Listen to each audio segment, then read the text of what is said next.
Today is World Day Against Trafficking in Persons. This year's theme puts victims of human trafficking right at the center and highlights the importance of listening to as well as learning from survivors of human trafficking. Joining us now to discuss the day's meaning as well as her own personal experiences is Ms. Mickey Meji, founder of the Survivor Empowerment and Support Program. Ms. Meji, thank you so much for your time this afternoon. Tell us why this issue of human trafficking is so close to your heart.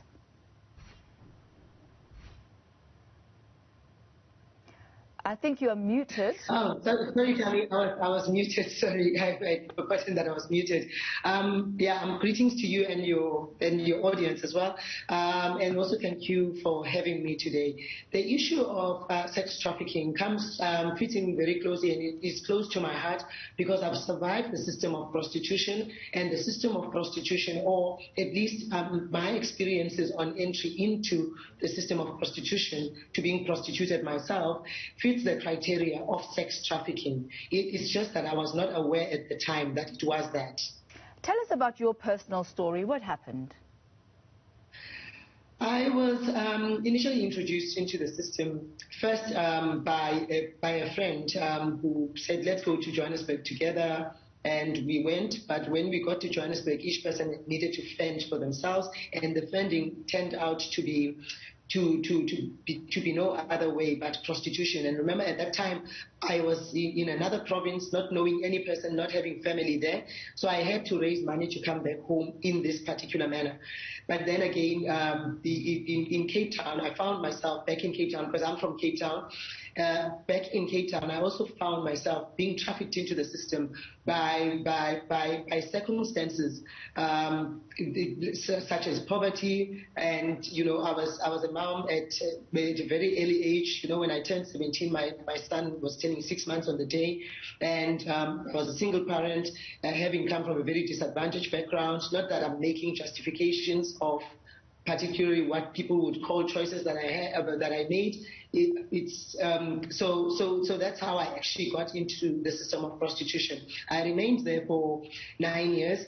I remember I had a time frame when I got into prostitution. I thought I was going to gather enough money to go and start a business, but it is easier to be trapped in the system than it is getting out.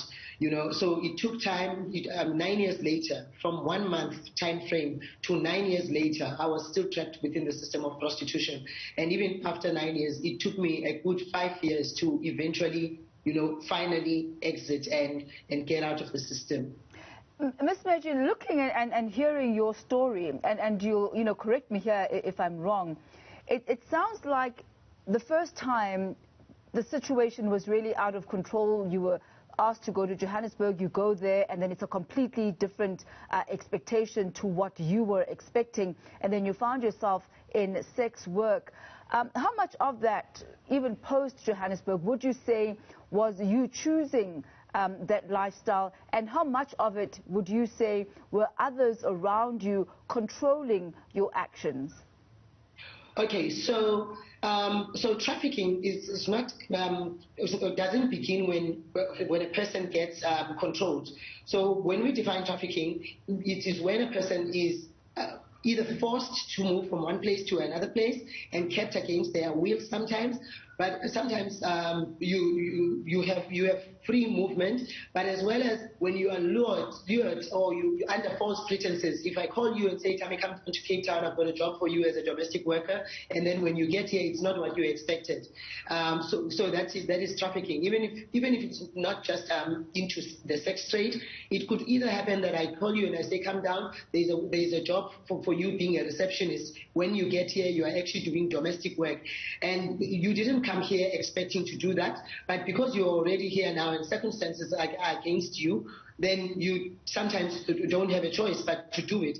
But we also need to understand another thing. Once exposed into the system of trafficking or sex trade, like I mentioned earlier, it's not easy to go out, and the money that you make, even if you're saying you're saving money, that you want to use to do something else, this money has to get back into the system, or has to get back into working your appearance and your image, because you have to have a certain look, and that certain look is maintained with finances. Hence, it takes time to even go out.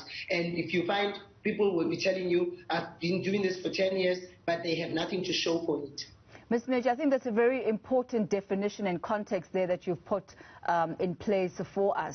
Joining our conversation now is Captain Juanita Wright, the Salvation Army's anti-human trafficking coordinator. Ms. Wright, thank you very much for joining us this afternoon. Let's talk about the different types of human trafficking that exist. Our other guest, Ms. Meji, has been talking specifically around sex trafficking, but the net is just so much wider.